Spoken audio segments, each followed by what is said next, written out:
Here we go, guys. Man, this was another fun episode of sitting down with Jeff Tippett and, hearing his story, how he's gotten on stages and everything that he's doing, man. And I can tell you, he gives a lot of tactical advice about how you should not only run your business, but how you should actually get on stages and become a speaker. So enjoy this one.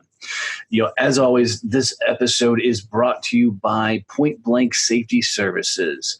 If you're in Texas and you need safety and security for your business, and you cannot go wrong with Point Blank Safety. They are employing off-duty police officers to protect our construction workers working on our freeways and also the people driving by these construction workers. It's a dangerous spot to be, and I'm so glad that Point Blank Safety Services employs off-duty police officers to keep both of us safe on the freeways.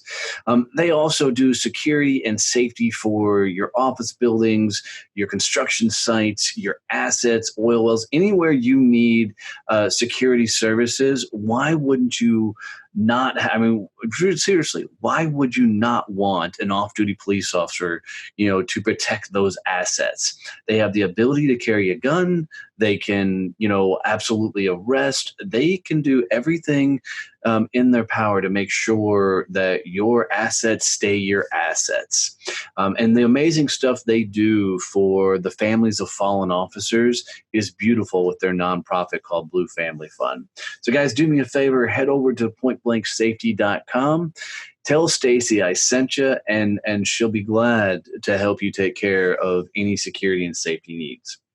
And then Icy Tech Coolers. Man, we had a couple of friends over this last weekend, and we filled the cooler full of beer, full of sodas and everything else. Filled it up in the morning, took it over. And what I love about these coolers is they're not over-the-top heavy like some of these brand-name coolers that you see out there that once you fill them up, you can't move. And I filled this thing completely up, carried it by myself up onto my, outdoor kitchen, which is a patio we have on the backside of the farm. And dude, that thing, people opening it, closing it, it looked like none of the ice actually melted out of the dang thing. It was so impressive. These coolers are so well made. They're so well put together, and they're just absolutely the exact cooler you need to have in your life. So if you go over to icy-tech.com and you use the promo code SUCCESS, you'll get $25 off of any purchase of a cooler you hear that you buy on there. So go to icy-tech.com, use the word SUCCESS when you check out, and you'll get $25 off any of your cooler purchases. Now, let's get on to Jeff Tippett.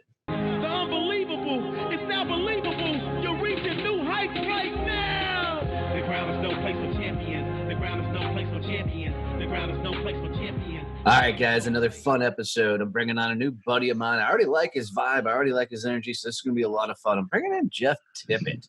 So I'm Donnie Bovine. This is Donnie's Success Champions. Jeff, my brother, welcome to the show, my friend. Please tell us your story.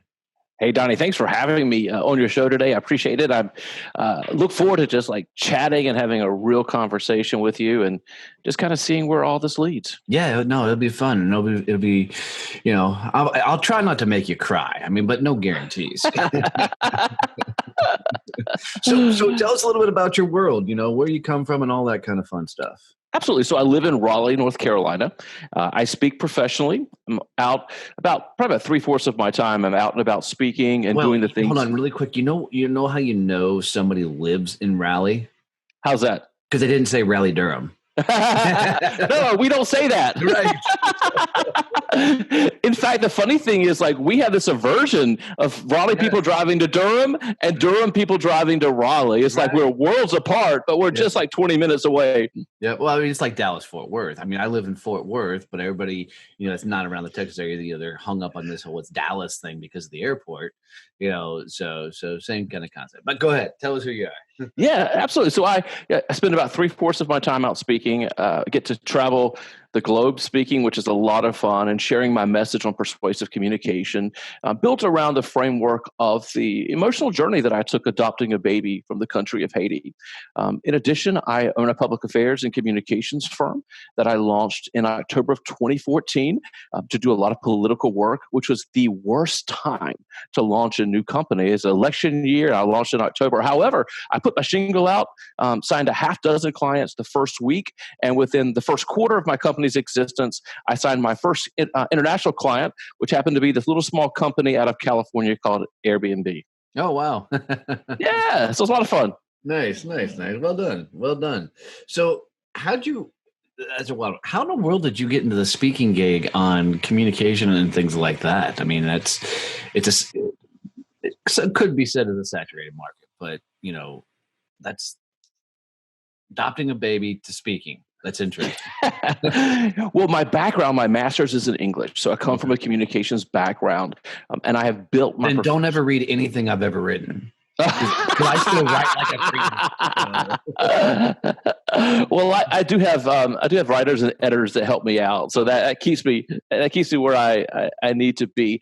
So I've been in this space and started speaking just locally. Is how it began.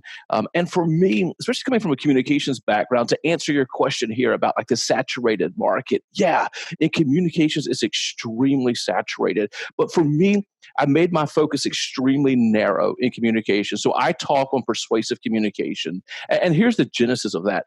I found that in the communication space, a lot of people were just happy getting information out there, right? That's our job. We do press releases, we do marketing, we do advertising, we get it out there. But to me, I felt a disconnect. Getting it out there wasn't enough. I needed users. I needed the audience to take the steps that my client wanted them to take.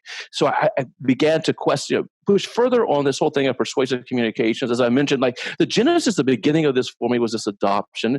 And it wasn't this like transformational moment where like my whole world changed during what I went through during this adoption, but it was the beginning of understanding. And so for me, again, it's more than just communicating out there. It's about persuasion and how do I bring people along in the journey without ever manipulating them. Yeah, so this is going to be fun. So I spent 20 years in the sales game, right? And for the last 7 before I started my own company, I was a national sales trainer. And, there's a really, really, really fine line between persuasion and manipulation. And I know that when we taught tactics on grand scale, tactics like, when someone asks you a question, you ask them a question back to get clarification so they can refine their question. I can't tell you how many times we got told, well, now you're manipulating a client, right? Yes. And in truth, we're just getting clarification in my mind. So how do you have a persuasive conversation and it not be manipulation? Great question. So, and when I tell people like what I do for a living, I tell them I speak. They'll typically say, "What do you speak about?" I'll say I speak on persuasive communications, and almost every time they come back and they say something to a similar effect of, "So you teach people how to manipulate for a living." And a lot of times we think they're exactly the same. They're similar. They are similar in the fact that manipulation and persuasion are both about moving a person or moving a situation to a different place, right? They both have a very similar function. However, they are polar opposites. And when I speak from stage or when I do training workshops and I help people see this difference, I think it sets people free to really go out and feel a freedom to persuade. So here's how I define it. That manipulation is this. It means to control or to influence a person or situation, but to do it cleverly, to do it unfairly. So like persuasion, we're moving people, but we're moving them out of our own self-interest and what's important to us and what matters to us. Now, let's contrast that with persuasion. Persuasion, same thing. It does mean to call someone to do something, but to do it through reasoning or argument. Now, the word here, argument, is not what we do at our tables at Thanksgiving and Christmas when we talk about politics and religion. You know how we butt heads. It's not that. It's this meeting of the minds where you and your audience, the person you're speaking with, you both shared openly about gaps, about what you're looking for, what you're not looking for, what you expect, what you don't expect. You have this back and forth exchanging of the minds. But then you do call someone to do something, especially after a sustained effort and having provided sound reasoning. So basically what we're doing here, to break it down to the Latin, it means to move someone through or to completion by advising. I look for two magical words when I'm wrapping up a contract, whether it's for my bureau, for my company, or if it's like with a speaking bureau and a meeting planner. I look for two magical words to know whether I persuaded or I manipulated. And those two words are, that's right. So here's what I mean, Donnie. When I finish the conversation and we're to the point, it's time to sign that contract, and they look at me and they say, hey, Jeff, that's right. Your company can fix this problem we have. You do have a solution that you can bring to the table. Or, Jeff, you are the right person to be on stage for our audience. You can fix the problems that our association is experiencing. Jeff, yeah, that's right. What I know is they want it just as much as I want it. And at that point, I haven't manipulated. I have found their win in this situation. And again, they want it as much, or sometimes even more so than I want it myself. Now, that's a sweet place to play, right? That's where we want to live. When they're begging us, hey, can we write you the check now? Yeah, no, I love this because, and people who have listened to my podcast have heard me, talk about this before. When I was growing up in the sales game, right, I grew up in the belief of like the Wolf of Wall Street, the boiler room was sales, right? And so that was my MO, let's get it done at any cost. And what I realized later in my career is I was creating a ton of transactional sales, which means I would get the deal done, but then they wouldn't come back for seconds and thirds, right? Bingo! That's exactly right. And that's a big thing between manipulation and persuasion. When we manipulate, it is transactional, right? It's most likely a one-off deal. Who wants to go back and do business with someone that manipulated them? Absolutely. But look at the other side, Donnie. What if we are persuading, right? And we are meeting their needs and we're fixing problems that they have. We're finding solutions. They want it as much as we do.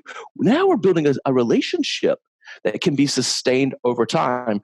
We all know that customer acquisition is one of the largest expenses a company faces. We talk about marketing, PR, sales, like all of those things combined, it's extremely expensive. Absolutely. And it's wild to watch when I had my own epiphany along my ride that if I would go create a win for my prospects, yes, and get them a win, I would win. And that was such a mind shift for me because before, I just wanted their money. Now my career exploded once I realized that my job is to make them a win. Absolutely. Thanks here. I love your point. You're exactly, from my perspective, exactly right on. I believe that persuasion is leadership, first of all. I believe that persuasion is seeing a different outcome, seeing a better outcome, seeing a better future for someone else other than ourselves and bringing them along on that journey. And the second point is this. You're exactly right. I put a whole chapter in my book about helping others find their win as a way to find our win, using the quote from Zig Ziglar. But here's the thing, Donnie, even in that, sometimes we can turn that into manipulation, and we can pretend to care about people. We can pretend to care about their need when really our intent is making bank ourselves. So I think we have to check our intentions, check our heart, even in that, to make sure our focus is taking care of the other person. Yeah, absolutely. And there's a lot of selfishness in the world today. Right. And, I don't remember who originally told me this, but they use this phrase of communication is really speaking to people how they want to be spoken to. And, which means you've got to understand, adapt, and really embrace this individual when you're talking to them. I realized when I finally embraced that concept for me that I was a selfish talker. Right. I always wanted it to be about me, not the other person. In your world, it's got to be the same thought process of, making it really about the individual you're sitting across from. Right. Absolutely. And it's the same thing with a group of people when I'm on stage. I'm leaving Monday for Savannah, Georgia to go speak in Georgia. When I step on that stage, I am not thinking about how much fun it is to be in front of people and to have the eyeballs and to have the lights. I am not thinking about the check that they've already deposited into my bank account for me to show up and speak. When I'm there, what I care about is understanding where they are. And if I can just infuse one thought in them that can lead them on a new journey, realizing over a year that they can recoup the money that they spent on the conference and showing up because their business is going to change, their mindset's going to change, their life's going to change, and their life can be better. That's what drives me to be up on stage. Nah, I love that. I love that. So how did this all start with you adopting a kid from Haiti? I mean, was it you just running along in life and you're like, okay, it's time to have a kid? Oh, not at all. In fact, my life was set. I had a 3-year-old. I had a newborn. I had purchased a new home. I had founded a nonprofit. I was putting the board together. I was raising funds. I was staying true to the mission there. So with 2 kids, a Dalmatian, and a picket fence, my life was complete. I was not looking for anything in my life. My father happened to go over to Haiti to do some humanitarian relief. And a couple weeks after he came back from Haiti, he asked to have dinner. So I went to have dinner with him. And we just kind of chit chat, caught up until dinner was over. And once dinner was finished, he pulled out one of those old school flip photo albums of like hardcore photos, like touchable photos, right? Started flipping through it, telling me the story about being in Haiti. And he was talking about the people and their zeal for life, how much they love life. He talked about their carefree attitude. He talked a lot about the family structure and how they loved like intergenerational relationships and children. They value children and told me all the stories. And then, Donna, he flipped to one picture that forever changed my life. He told me the story of his translator, who was a 9th grader, who happened to be in an English-speaking school. And while a student, she became pregnant. And the school gave her a choice. They said, you can give up your baby or you can drop out of school. Well, Donnie, I don't know how a person faces a decision like that, but my father had created this safe context for her, and she shared that struggle with him. And Donnie, instantly, like I looked at that, I sat at that table. It was just me hearing the story, looking at this photo, and knowing in my heart that I was to be the one to give her a home. And you can call it God, you can call it the universe, an inner voice, a gut feeling, call it whatever you want. But we probably all had those moments when we knew that we were to take a step. And it was that moment I knew that I was to adopt this baby. Wow, that's impressive. That's impressive. And good on you. Good on you. Because not a lot of people would have made that same choice, especially living the life that you were already living. So good on you. So now you have 3 kids. And 3 kids. your hands are full.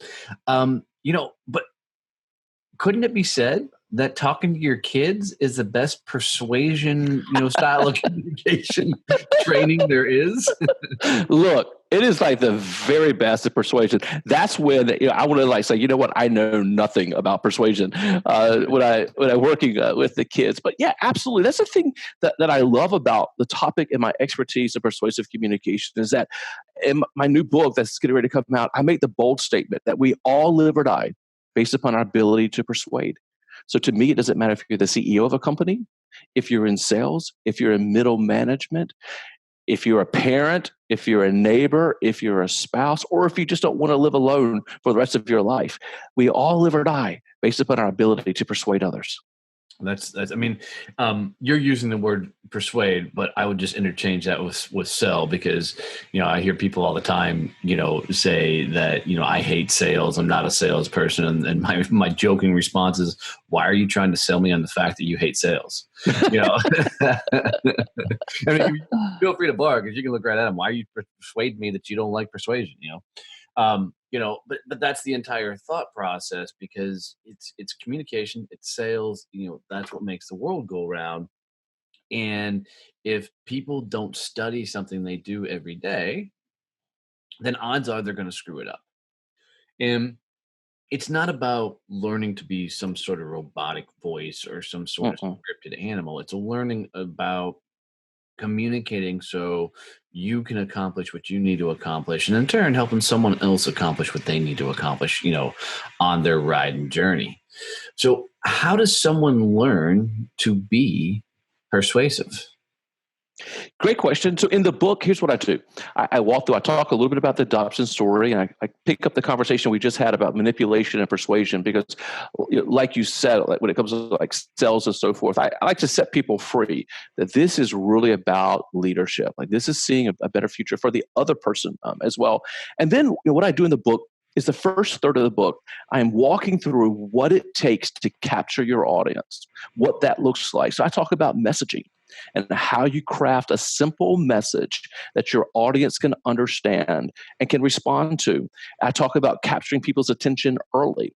We're in this digital age where our attention spans are decreasing and decreasing. So how do you capture their attention early? And then I talk about the third area of messaging I talk about is making it sticky. Like, how do you craft a message that, especially like if you're in sales, like an hour after you finish the site visit or whatever this looks like, they're still hearing your words. Your message is still resonating with them. A week later, how are you still there? So I talk about that. And then the middle section of the book is all about how we connect with other human beings, exactly what you just talked about. We're not dealing with robots, right? We're not dealing with programmed machines. We're talking about human beings that we have to value as human beings. So during this middle section, making this connection, I talk about helping others find their win. I talk about like that physical, emotional connection that you can make with another person. And I also talk some about becoming an industry expert in that as well. And at the very end, the last one was like that actual, like when you're making your ask, that whole call to action thing, I talk about like how to position, how do you craft that call to action, and how do you build trust with your audience. Yeah, I love that. I love that. And I want to dance in the last part of that a little bit because, growing up, I grew up in, those movies like Boiler Room, but, Glenn Ross was probably the most famous the sales movie that I knew. And you got Alec Baldwin standing in front of Stephen Baldwin, whichever one it is, standing in front of the room and, screaming, "You always got to be closing," the ABC. And, I learned early on that you close the sale, you close the sale, you close the sale. It wasn't until later on that I learned the only person that can close the sale is the prospect himself, right? If you try and do any other strategy, you're manipulating the situation. So what I learned to do was learn to assume the sale, right? I already assumed that I was going to get them a win. I already assumed that this thing was going to go through. Are you teaching that same philosophy all the way through? Yeah, absolutely. So for me, for example, like how I live this out, when I get on a call, when they bring me on a call with a potential speaking gig and I'm talking to the association leadership, they've already taken me to that level because they've seen my assets. They know what I speak about. They know my style. They have all that in place. When I'm on the call with them, I don't talk to them about my new book. I don't talk to them about traveling the globe speaking. I don't talk to them about the size of the audiences. I don't talk to them about the number of audiences. The first thing I talk to them about is, why are you bringing a speaker in?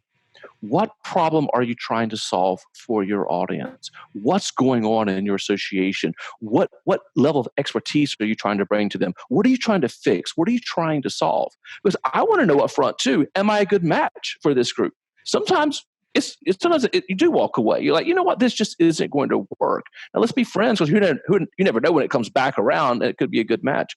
But up front, like, I want to hear your pressure points. I want to hear your pains, what you're going through. Then, if it's a match, now let me start telling you about solutions that I can bring to the table. And if we agree and it's a match, great, we move forward and then we live it out. But I don't start all about me. I think that's the wrong way to start. I start with them. No, that's smart. It's so much of this is, in my mind, is correlating to sales, and maybe because I'm a sales guy, but you should start your sales calls off the same exact way. Most people walk into a sales meeting, where they're sitting across from a prospect and they're like, "So our company was started in 1831." And they don't care. Right. And, I'm like, would you want to sit through somebody, giving you the timeline of their company history? See, we make it about us. Yes. And that's a big problem with this. And that's how one of the ways we turn this around is we make it about them. they do want to talk about themselves. They do want to talk about the problems. They do want to talk about how things are going on. So yeah, we can call it sales. We can call it persuasion. I think it's interchangeable. I just did sales training. I just spent 2 hours doing a deep dive with a group of people, taking this information, specifically honing it in for sales. So yes, it's exactly the same. And the principles apply. The principles apply dealing with your spouse or your neighbors. Start with them. Ask them questions. You will win. Right? No, absolutely. But this style of talking doesn't come naturally, right? We're not trained to speak in this manner. So I mean, how do I start flipping my own internal, voice to tell me to make it about me and put the spotlight on them?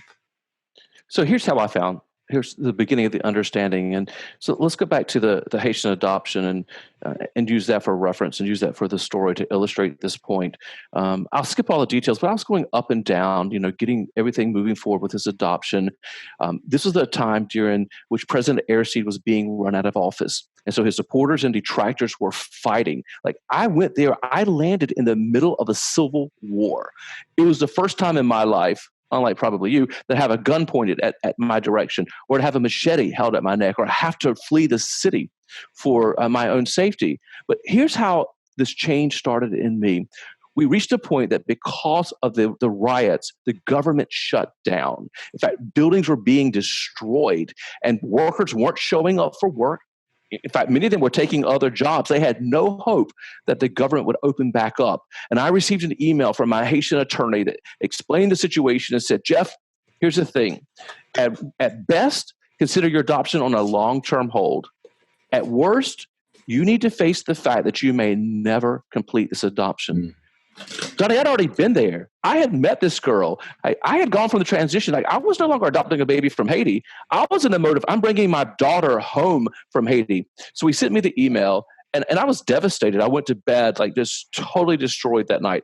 Got the next morning, full of energy, ideas. Here's what I did, Donnie. I decided to fly back to Haiti. And every single day for 2 weeks, I walked to that government office that I needed to sign my final document. I got there optimistic in the morning, like, today's going to be my day. It's going to get signed, only to walk home defeated because no one happened to show up. 2 weeks in, after doing this every day for 2 weeks, someone by random opportunity stopped into the office. So here's what happened. You can imagine, I'd been there for 2 weeks. Very few people around me speak English. I had all these words in my head. I speak for a living, you know that. And I had like all this emotion going at the same time. Like, I'm afraid, I'm concerned. This is my daughter, I think, is falling apart. She was sick. Like, all this stuff was happening. So I was the perfect storm in and of myself. And I finally had a conversation with the person. And Donnie, it sounded something like this. I need you to sign my final document. I need you to complete my adoption. I need to get my daughter home. And I need you to do this now. I'm the person who gets things done, right? And I just like, he's going to sign it. I'm going to go home. You know what he said? He looked at me and said, nope. I had seconds, Donnie, to turn this around. Like, the whole thing was collapsing right in my hands, right here looking at me. So here's what I did. I had to figure out, how do I turn this around? I drew on the limited knowledge I had of Haitian culture, and I turned my story this way. I said, most likely you care about family. You probably value children.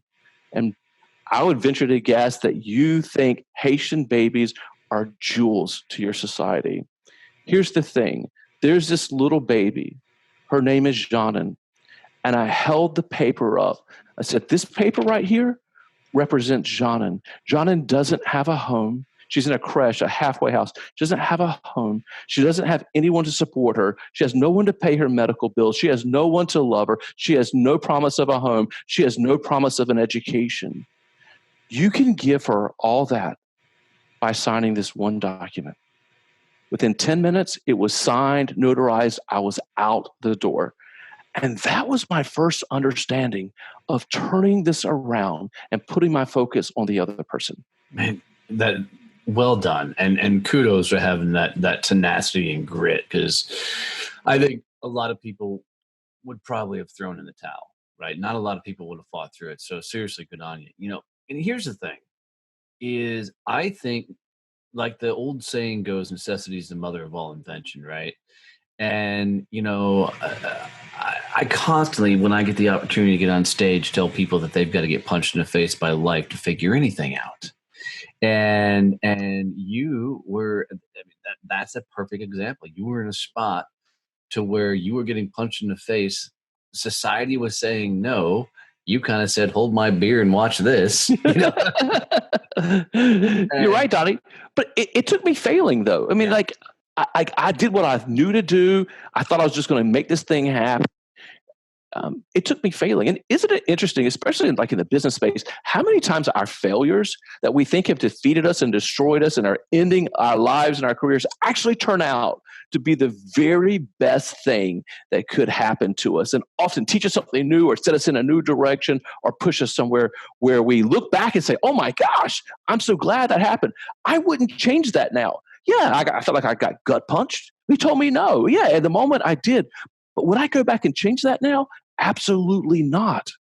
and and that's the answer to life. I think it's the ability to find yourself in a situation, originally going into it not knowing how to handle it, to coming out on the other side learning that there was an absolute way to handle it, and then evolving to that next level version of yourself to be able to level up and do it again.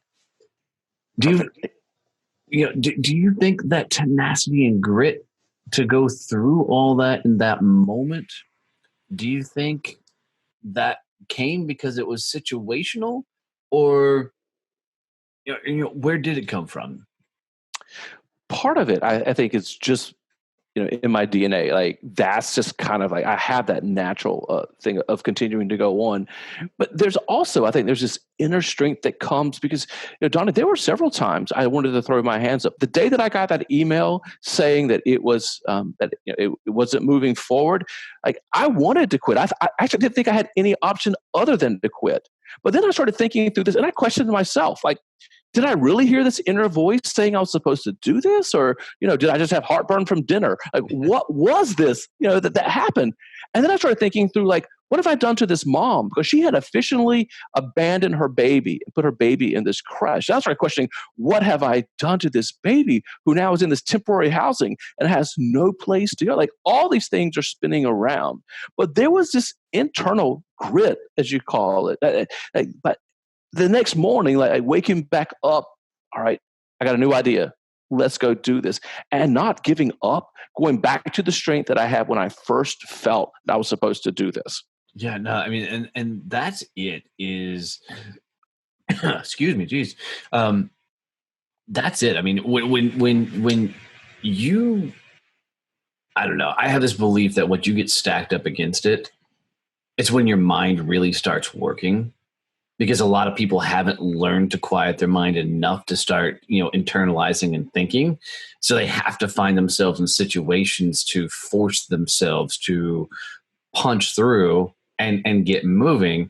And I think that's the epitome of where this came from you is I mean, you were stacked up against it. The whole reason you were there was taken away from you. So you got no choice but to punch through it. And wouldn't you agree that if people would find themselves on a regular basis in situations to where they're forcibly putting themselves up against it, they have no choice but to level up and keep moving forward? But most Yeah. people are just avoiding it. Yeah, absolutely. And in fact, like, for me, like, part of my aha moment here, like, up to this point, I thought my struggle, my fight here was against a government that was corrupt, a government that was decaying, a government that was falling apart. I thought that was my struggle, and I was going to beat this government. But what I learned in the moment there, what I learned when he told me no was, like, my struggle is really internally. My struggle is, how do I change to become the type of person that can lead through persuasion? And in my case, like, I saw a better future for this baby. I saw a home where she could be loved. Someone would take care of her, take care of her medical bills, give her an education. That's the future that I saw. To go back to my original point of talking about this being leadership and seeing a different future, I saw it. But to get there, I had to, just like we talked earlier, through sustained effort. Like, I had to help this person understand how this outcome would give him something that was of value to him. So again, my struggle I learned it. Like I had to flip my mindset. Like I'm not fighting the government anymore. I am not this whole decaying government. This is not my struggle. My struggle is within, and I've got to change. I got to become a new person in the middle of all this to take this to the next level. And I absolutely love it because I don't think enough people are willing to do the fight. I think a lot of people have gotten to that point in their life where they're okay being okay. And, that couldn't have been an easy switch to flip to do that, was it? No, I mean, it's like, this was like seconds. It's like kind of that slow-mo type thing, where you feel like seconds become an hour. So like I'm in this thinking, oh my gosh, this is falling apart. This is it. Like, this is my one chance here. If this doesn't turn around right now, this could be it. What am I going to do? How do I draw? And then just being open for these resources to start flowing through my head, ideas to start flowing through my head of how I could potentially change that situation. So are you carrying that forward then? Are you looking for those opportunities to expand and evolve by trying to find yourself in situations where you've got to amp up? I think like it feels like almost every day is like that for me. Like, I speak about once a week as I travel. And when I come off the stage, it's like, okay, what could have been better in that talk today? Like, did I connect with my audience? Like, did I see the smiles when I share my story? Are they at the edge of their seat? When I start giving them and walking through the 3 C's of persuasion, when I start walking through that, are they taking notes? Are they getting it? What can I do better to connect and help them understand my message so they can go change their lives? I think it's like constant for me. Same thing with client work. Like I can't be satisfied with what worked yesterday because I've got a new client with a new problem and I've got to find a new solution for them. That's brilliant, bud. I mean, and I hope people are listening because that's, I think, once again, the answer to life is looking for ways to evolve, looking for ways to continue to go for it, looking for ways to expand and become that better version of yourself, but because you're constantly testing and trying and being okay that that whatever you try today may blow up and go south. But it's that ability, right? It's that ability to keep moving forward. If we can accept that, okay, it's the whole thing may blow up. Okay, am I going to wake up tomorrow morning? Most likely. Am I going to have breath? Most likely. Can I start my day? Can I fix a cup of coffee and get started all over again? Absolutely. The past is the past. I learned something. Great. How do I translate that today? How do I make today better? How do I make tomorrow better? I have blown up so many. I have messed up. So probably more success. In fact, when I'm on stage, people would rather hear about my failures than they would my successes. Like they can connect with that because they've had failures of themselves and they like the encouragement of, yeah, we failed. I failed. You failed. So let's get back up. Let's go. Yeah, exactly right. Exactly right.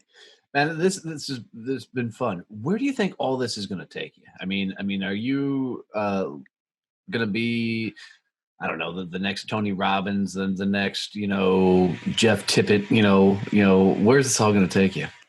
Well, I hope that it continues to take me on stages across the globe. I hope it continues to help me expand and to help other people make their life better, close sales, close deals, bring along followers, make things happen. Another love of mine that I'm getting ready to explore is how do I help business leaders, entrepreneurs, and activists land their first paid speaking gigs and get up on stage. For some people, it's about lead generation. For some, it's about revenue. For some, it's about becoming an authority in their industry. Like, how do I help other people do what I've already done, and how do I help them become success if this is the space where they want to be? So, part of the journey there in Haiti, like understanding my essence here is really coming alongside other people, showing them ideas, showing them things to think about that they can then go change their lives and change the lives of people around them too. No, I love that. And, I love that space you're going into because there's so many people. I mean, even people that I coach and work with that are moving into that realm, and they see the people on stages, they see the people in spotlights, and in their mind, they want to get there, and they don't often realize that most people have been working for years to get to some of those stages, right? They've been learning the processes. They've been getting punched in the face. So everything that we've talked about is the same principles they're going to apply to get to that next level. Are you going to start a coaching school for that? Are you going to Yeah, I'm launching a 12-month mastermind. So in this mastermind over 12 months, like we walk through every single thing a person will need to land their first high-paid speaking gig. And we can each define that for ourselves, what that particular gig looks like. But walking through like all the steps in sequential manner. And this is like a grad school program. I mean, there's books that go along with each week. There'll be industry experts in each one of these areas that we talk about. I want to bring extreme value. And the easiest way to stay up on that is just through my website at jefftippett.com. As we get ready to release all that information, you can sign up for the newsletter and all that information will be right there. That's awesome. And I'm assuming all your social media, everything there is there at jefftippett.com. I'm everywhere. I'm on all the channels. I'm all there. Nice. And you say you speak once a week, which is, really impressive. And that's taken a lot of work to be able to pull off that kind of speaker schedule. Where's some of the cool upcoming things that people might be able to catch you if they're out and about? Well, the coolest was what I just finished. I had a client that took me to St. Martin. Oh, wow. Yeah. And so not only did I get one night there, they paid for 3 nights. They paid 2 first-class tickets to fly to St. Martin. I ended up adding on a few extra nights as well. So there I am. It's freezing here. I'm there. It's 80 degrees in the daytime, 70 degrees in the evening, hanging out there. So, and my next, here in the States, my next ones are in Savannah, Georgia. I leave next week for Savannah, Georgia. I'm speaking in Norfolk, Virginia. I'm speaking back in Raleigh, and then I'm speaking in Washington, D.C. That's awesome. Well, Jeff, brother, I got to tell you, it's been a lot of fun having you on here. I've really, really enjoyed this ride. Here's how I wrap up every show. And I do stump some people with this, so stand by for that. If you are going to leave the champions who listen to this show, business owners, entrepreneurs, people from all walks of life, 78 countries around the world that listen to the show, if you were to leave them with a quote, a phrase, a mantra, a saying, something they can take with them on their journey, especially if they're stacked up against it, what would be that quote or phrase you would say? Remember this. And I have to point to Zig Ziglar, who we've talked about this multiple times today, who says that we'll get everything in life we want if we just help enough other people get what they want. And if you will switch your mindset and put it on the other person, all your dreams are going to come true. Absolutely. Well said, man. And it's one of the greatest quotes of all time. Jeff, thanks so much, man, for coming on the show. I've really enjoyed this. Thank you, Don. You've been a great host. I appreciate the opportunity. Thank you so much.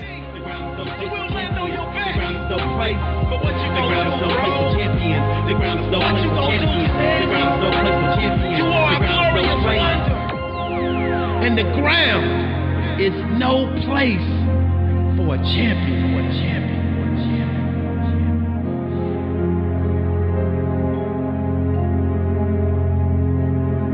Holy hell in a handbasket. That was a fun episode. Man, he just dropped so many cool things.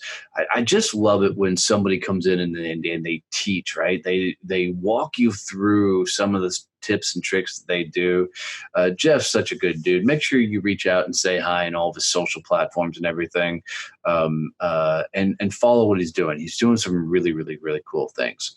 And guys, if you got any value out of this show, do me a favor. Share it with one person. Tell one person to tune into this and come say hi. And with that, leave me a review wherever you listen to podcasts, and come hang out in our Facebook group, Success Champions. Just go to facebook.com. Up in the top search bar, type in Success Champions, and we'll be the first group that pops up. We'll see you guys there. Thanks for tuning in.